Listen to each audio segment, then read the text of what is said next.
31st night కి farm house book చేసుకుని friends తో ఎంజాయ్ చేయాలనుకుంటున్నారా? అయితే వెంటనే డోసే యాప్ ని డౌన్లోడ్ చేసుకుని బుక్ చేసుకోండి.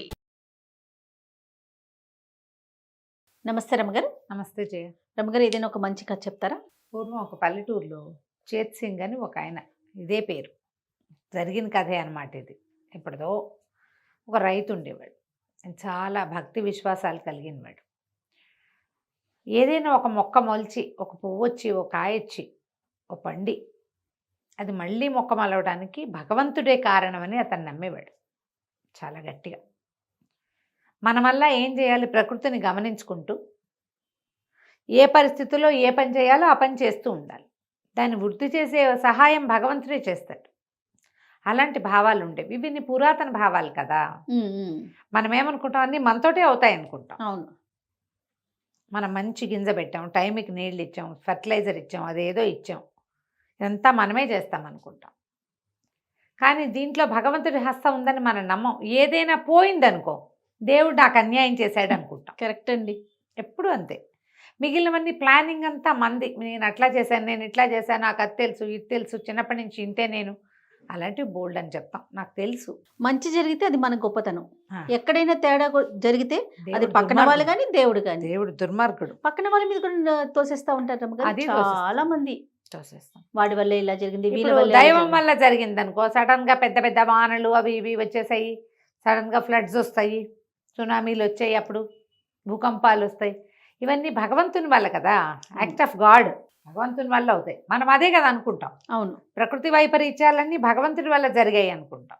అయితే ఈయన చాలా శ్రద్ధగా అదని మీద గింజలు విత్తనాలు వేసేవాడు, నారుమడి పోసేవాడు, తర్వాత చక్కగా అన్నీ విత్తేవాడు, చేనుకు కావాల్సిన సహాయాలన్నీ చేసి భగవత్ కటాక్షంతో ఈ చేను నా చేతికి వచ్చిందని నమ్మేవాడు. అయితే ఓ సంవత్సరం అందరూ పొలం పనులు చక్కగా చేసుకున్నారు, అన్నీ తవ్వి దున్నుకున్నారు, తర్వాత గింజలు చేశారు, అన్ని విత్తనాలు మళ్ళీ ఏమంటారు దాన్ని, ఊడుపులు గీడుపులు కూడా అయిపోయినాయి. ఊడవటం అంటే అదే ఏమంటారు, నారుని విడివిడిగా తీసి పెడతారు కదా. మొదటి నారు కుప్పగా వేస్తారు, ఆ కుప్పని తీసి నారుమడేస్తారు, ఆ మడిలో నుంచి మొత్తం కుప్పలు తీసుకుని ఒక్కొక్క చెట్టు విడివిడిగా నాటుతారు. ఊడవటం అంటారు. ఊడుపులు, నాట్లు కాదు రమగారు, నాట్లు. మా వైపు ఊడుపులు అంటారు. ఓకే. మొక్క పొడవటం. మా సత్యవతి వాళ్ళ వైపు గులాబీ మొక్క పెట్టినా మొక్క ఊడ్చానంటుంది అది. వరిని ఊడుపు, వరి ఊడుపులు అంటారు. వరి నాట్లు లేదా ఊడుపులు. గులాబీ మొక్క పెట్టినా, టమాటా మొక్క పెట్టినా సరే ఊడవటమే, అదే ఊడ్చాను అంటారు.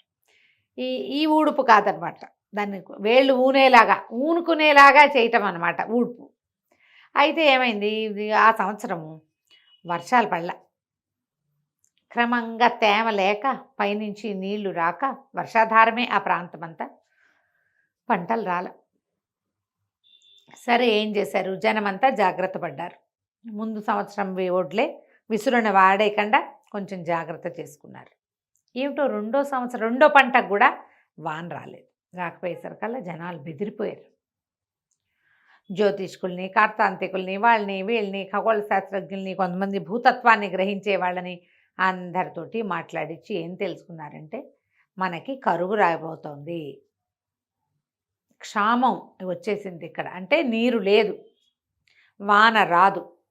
అక్కడికి ఇంకో జ్యోతిష్కులు పెద్ద పెద్ద వాళ్ళు, పై దేశాల నుంచి వాళ్ళు వచ్చి 7 సంవత్సరాల పాటు ఇక్కడ వానలు పడవు అని నిర్ధారించారు. జనం బెంబేలెత్తిపోయారు. ఏం తింటాం, అసలు ఏం చేస్తాం, ఊళ్ళో ఉండి గొడ్డు గోదావనే వాటి గడ్డి గాదం వద్దు, కావాలిగా. ఓ ఏడాది ఎండుగడ్డి ఆ గడ్డి తోటి మేనేజ్ చేస్తారు. 3వ ఏడుకి అయ్యేసరికల్లా మీకు జనుము కానీ వరి కానీ ఎక్కడి నుంచి వస్తే, పండితే ఎండుగడ్డి వస్తుంది, పండకపోతే పచ్చిగడ్డి లేదు, ఎండుగడ్డి లేదు. బయట దేశాల నుంచి కొనుక్కోగలిగే సత్తా రైతులకి, బక్క వాళ్ళకి ఏముంటుంది పాపం. గొడ్డు గోదా క్షీణించిపోయినాయి. దాంతో ప్రజలంతా పై ఊళ్ళకి వెళ్ళిపోవటం మొదలుపెట్టారు. ఈ ప్రాంతాన్ని వదిలిపెట్టి, కరువు ప్రాంతం దీన్ని వదిలేసి పై ఊళ్ళకి. ఇప్పుడు మన దగ్గర కూడా అంతే కదా, భీవండి నుంచి అక్కడి నుంచి ఇక్కడి నుంచి పైకి వెళ్ళిపోయి చాలామంది ఉన్నారు కదా. కరువు ప్రాంతం నుంచి మన తెలుగు రాష్ట్రాల్లో కూడా కరువు ప్రాంతాలు ఉన్నాయి. అక్కడ ఏమి నీళ్ళు రావు, ఏం పండవు, పండించలేరు, వేస్ట్ అయిపోతుంది శ్రమ అంతా. కాకపోతే మన చేత్ సింగ్ మాత్రం పొలం ఎప్పటికప్పుడు పదును చేసి పెట్టుకునేవాడు. గట్టి పడిపోతే ఓ రోజు పొద్దున్నే పోయి పాత గింజలు దాచుకుని కొద్దిగా ఇంతంత అన్నాలు వండుకోకుండా రోజు గంజే కాచుకునేవాళ్ళు. పొలం వెళ్ళి పని చేసేవాడు. ప్రతిరోజు చేసేవాడు. మధ్యలో ఏ ఒక రోజు అర రోజు ఊరుకునేవాడు, కానీ మళ్ళీ వెళ్ళి పొలం అంతా సక్రమంగా గట్లు సరి చేసుకోవటము, పొలం అంతా దున్ని తవ్వి మట్టిని మెత్తగా చేయటానికే ప్రయత్నం చేస్తూ ఉండేవాడు. ఊళ్ళో వాళ్ళు ఇది 5 6 చెప్పారు, ఎందుకు వచ్చిన పనిరా, మేమందరం కూలి పనులకి వెళ్ళిపోతున్నాం పై రాష్ట్రాలకి, మాతో వచ్చేసి అంటే అతను వెళ్ళల. చిన్నపిల్లలు అతనికి, ఆ పిల్లల్ని వదిలిపెట్టి అతను వెళ్ళేది లేదు, పిల్లలు అతన్ని వదిలిపెట్టి బయటికి వెళ్ళిపోయేది లేదు. ఇంట్లో వాళ్ళ అమ్మ నాన్న ఉంటే వాళ్ళ చెల్లెలు వచ్చి తన ఊరికి తీసుకుపోయింది. ముసలి వాళ్ళు మీతో పాటు ఏముంటారు, ఏదో కలో గంజో మాతో తాగుతారులే, ఉన్న ఒడ్లు కాచుకుని తాగండి మీరు. ఇతను అట్లాగే చేస్తూ ఉండేవాడు. ఏదో చిన్న కాలువ ఉండేది, ఆ కాలువ తోడు నుంచి మంచినీళ్ళు తెచ్చుకునేవాళ్ళు, ఎప్పటికప్పుడు కాలువ పూడికి తీసుకునేవాళ్ళు ఉన్నవాళ్ళు. అయితే ఇలాగా 4 సంవత్సరాలు, 3 ఏళ్ళు అయింది, 4వ ఏడు వచ్చింది. మొదటి 2 ఏళ్ళు వీళ్ళకి తెలుసు, తర్వాత 1 సంవత్సరం పూర్తి డ్రై. 4వ సంవత్సరం ఇతను పొలం దున్నుతుంటే ఒక దారే పోయే దానయ్య కనపడ్డాడు. కనపడి అడిగాడు, ఎందుకయ్యా ఈ దున్నుడు వృధా కదా, 7 ఏళ్ల దాకా వానలు రావు, ఇది 4వ సంవత్సరం, ఇంకా 3 ఏళ్ల దాకా ఇంతేను, వేస్ట్ కదా ఈ పని, ఈ శ్రమ అంతా నువ్వు ఏ పట్టణంలోనో ఇంకో పక్కనున్న పల్లెల్లోకో పోతే శుభ్రంగా చెయ్యి కాలు కుడతాయి కదా, పొట్ట నిండా అన్నం వస్తుంది నీకు నీ కుటుంబానికి, అవునా కాదా అన్నాడు. అంటే చేత్ సింగ్ చెప్పాడు, అవునేమో బాబు, ఈ 7 సంవత్సరాల కథ నేను కూడా విన్నా, కానీ వదిలేస్తే నా నేలకి పదును పోతుంది, నా ఒంటికి అలవాటు పోతుంది. 7 ఏళ్ల తర్వాత వాన వస్తుంది అనుకోండి, అప్పటికి నాకు పొలం దున్నటమే రాదు, మర్చిపోతాను నేను, శారీరక శ్రమ నాకు అలవాటు ఉండదు. ఇప్పుడు శ్రమ అంటే ఆ ఊరు వెళ్ళి బస్తాలు మోసాను అనుకోండి, నాకు అదే వస్తుంది. ఇక్కడ నేను చేయాల్సిన పని ఏమిటి, పొద్దున్నే లేవడం, కట్టడం, ఎడ్లు లేవు, నేనే దున్నుకుంటా. ఈ పని చేస్తూ ఉంటేనే ఇది అలవాటుగా ఉంటుంది, కానీ వేరే పనిలోకి వెళ్తే ఈ పని ఎవరు చేస్తారు, నా బదులు రైతు పని రైతే కాదా చేయాలి. 7 ఏళ్ల తర్వాత భగవంతుడు కరుణించి వానలు కనుక కురిపిస్తే మేమందరం అలవాటు తప్పించుకుని ఉంచుకుంటాం కదా. ఆ ఊరు మొత్తం మీద ఒక చేత్ సింగ్ ఒక్కడే వెళ్ళేవాడు అక్కడికి, అతను ఒక్కడే దున్నేవాడు. ఇది నేను చెప్తుంటే నీకు ఒకటి గుర్తొస్తోందా, బహుశా ఈ కథ నుంచే వాళ్ళని తీసుకున్నారు. ఏంటి రమ్మగారు, నీకు గుర్తు కూడా రాలేదు? గుర్తు రాలేదు రమ్మగారు. ప్రజలకు గుర్తొస్తుంది. ఊళ్ళో అందరూ పని మానేసిన ఒకడు మాత్రం మాండు, వీడు పని వీడు చేసుకుంటూ ఉంటాడు. ఆ పొలం మాత్రం చక్కగా ఉంటుంది, మిగిలిన అన్ని చవుడు పట్టిపోయి దాళ్ళుగా అయిపోయినాయి. ఇతని పొలం మాత్రం మృదువుగా ఉంది మట్టి. ఈ మట్టికి మృదువుగా ఉండటం అలవాటు తప్పిపోతుంది, నా ఒంటికి ఈ పని చేయటం అలవాటు తప్పిపోతుంది. తర్వాత వాన వస్తే అప్పుడు చేస్తానంటే దాన్ని స్వాధీనపరచగలనా నేను? అందుకని నా అలవాటు ఉంచుకున్న, భూమికి అలవాటు ఉంచుకున్న, దేవుడు ఎప్పుడు కరుణిస్తే అప్పుడే పంట పండుతుంది. దేవుడు కరుణించలేదని నేను పని మానేయకూడదు, మన పని మనం చేయాలి. అనగానే ఆ దారిని పోయే దానయ్య కాదు, ఆయన వానయ్య, వరుణుడు. ఇతర దేవతల ప్రేరేపణతోటి ఈ ప్రాంతంలో 7 సంవత్సరాల పాటు కురవకూడదని నిశ్చయించుకుని ఉన్నాడు. తను వదిలేసిన ప్రాంతం ఎలా ఉందో చూడడానికి దారిని పోయే దానయ్య వేషంలో వచ్చాడు. ఆయన ఆశ్చర్యపోయాడు. ఎవడి పని వాడు చేయాలంటే, వీడి పని వీడు చేస్తుంటే నా పని నేను చెయ్యొద్దు, చేయాల్సిందే కదా, చేయాల్సిందేనని ఆయన పైకి వెళ్ళిపోయి వెంటనే వాన కురిపించేసాడు.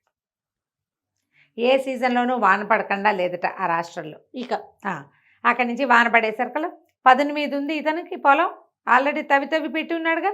చక్కగా గింజలు పై ఊళ్ళకి వెళ్ళి గింజలు తెచ్చుకున్నారు. వీళ్ళ దగ్గర గింజలు ఏం లేవన్నీ పోయినాయి, వీటి పని అయిపోయింది, చల్లేసుకున్నారు. అందరికంటే ముందు చేత్ సింగ్ పంటే పండింది, ఎక్కువగా పండింది. మిగిలిన వాళ్ళందరికీ 10 బస్తాలు పండితే ఇతనికి 25 బస్తాలు పండింది. ఎందుకంటే ఇతని నేల పదును మీద ఉంది. తవ్వుతూ ఉండాలి ఎప్పుడు కూడా. మనుషులకి ఆ రకమైన శ్రద్ధ ఉండాలి. ఏదైనా అవకాశం వచ్చాక కోర్సులు నేర్చుకుంటామంట. ఆ విషయమే రమ్మగారు. ఎగ్జాక్ట్లీ, అవకాశం వచ్చాక అప్పుడు మనం ట్రై చేద్దామంటారు. అట్లా కాదు, నువ్వు ట్రై చేస్తుంటే అవకాశం పికప్ చేస్తుంది. రోజు చదవాలి. పరీక్ష వచ్చినప్పుడు చదువుతాం అనకూడదు. ఈ బ్యాంక్ టెస్ట్లకి వాటికి ప్రిపరేషన్ చేస్తారా, ఆ నోటిఫికేషన్ పడ్డాక అప్పుడు మొదలు పెడతారు. అలా కాదు, మీ బ్రెయిన్ పదునుగా ఉంచుకోండి. భూమి ఎట్లా పదునుగా ఉండాలో బ్రెయిన్ కూడా పదునుగా ఉండాలి. చదువుకున్న వాళ్ళు చేయవలసిన పనే అది. మనకు అవకాశాలు లేవు కాబట్టి ఏ ప్రయత్నము చేయకుండా అలా మందంగా ఉన్నావనుకో, అవకాశం వచ్చినప్పుడు నువ్వు స్పీడప్ అవ్వలేవు, ఎలా అందుకుంటావు? అందుకోలేకపోతాం. అవకాశాన్ని అందుకోవాలంటే నువ్వు యాక్టివ్గా ఉండాలి, శరీరమైనా బుద్ధి అయినా. దానికోసమని ఎప్పుడు రెడీగా ఉండాలి. అవకాశాలు ఇచ్చేవాడు భగవంతుడే, అంతే. కానీ అవకాశం అందిపుచ్చుకోవాల్సింది ఎవరు? మనము. దానికోసం మనం రెడీగా ఉండాలి. కాబట్టి బ్రెయిన్ని పదును పెట్టండి. ఒంటికి పట్టిన మందం బద్ధకాన్ని సోమరిపోత్తనాన్ని వదిలిపెట్టేసేయండి. పురాతన కాలపు ఈ కథని ఒకసారి జ్ఞాపకం చేసుకోండి. ఇట్స్ కార్పొరేట్ స్టోరీ ఇది. ఎగ్జాక్ట్లీ అండి. ఎప్పుడు పనిచేయాలి, ఎప్పుడు అప్డేట్ అవ్వాలి. అదేదో అవకాశం వచ్చినప్పుడు అప్డేట్ అవుతాను అనకూడదు, నువ్వు చేస్తూ ఉండాలి. ఎంత పెద్ద ఉద్యోగంలో ఉన్నా కొత్త కోర్సులు ఏదైనా రాగానే నేర్చుకోవాలి. డాక్టర్లు, ఆయన ఎవరో ఒక డాక్టర్ చెప్పారు, ఆపరేషన్స్లో కొత్త కొత్త మెలకువలు వస్తున్నాయట. పాతకాలం వాళ్ళకి తెలియదమ్మా, మనం ఎప్పుడు అప్డేట్ అవ్వాలి, జర్నల్స్ తిరగేయాలి, పుస్తకాలు చదవాలి, చదవకపోతే మనం అప్డేట్ అవ్వలేము అని చెప్పారు. ఎంత మంచి విషయం, చాలా మంచి కథ రమ్మగారు. ఎస్, గుర్తొచ్చింది నాకు. రైట్ అండి, నమస్తే. నమస్తే.